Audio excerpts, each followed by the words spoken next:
Dans une vidéo de 5 minutes qui circule actuellement sur les réseaux sociaux, Owais Al-Ansari, également connu sous le nom d'Ousmane Diko, frère du tristement célèbre Jafar Diko, chef du groupe, apparaît avec un visage découvert, un fait assez rare pour être souligné.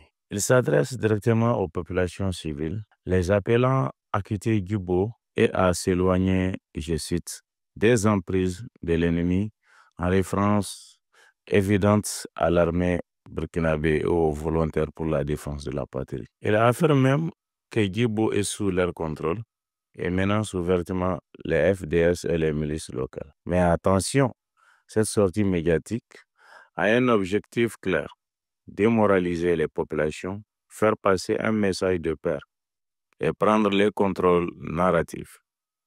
Et c'est justement là que nous devons être vigilants. Malgré cette communication de guerre, il est important de souligner les efforts considérables des forces de défense et de sécurité burkinabé. Les FDS, appuyés par les VDP, résistent courageusement sur le terrain, dans des conditions extrêmement difficiles. Chaque jour, elles protègent les populations, reprennent des localités, assurent les escortes humanitaires, sécurisent les marchés. Il ne faut surtout pas céder à la panique ni à la propagande des groupes armés. Le peuple burkinabé est debout et les FDS continuent de tenir bon.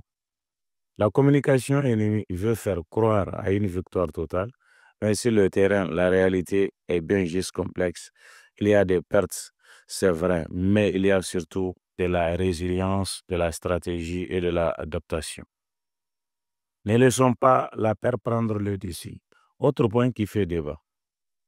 La maison d'arrêt vidée de ses détenus, plusieurs sources indiquent que cela s'est passé à Diapaga, dans l'est du Burkina Faso. Mais depuis quelques heures, d'autres sources parlent plutôt du Bénin, dans une zone frontalière.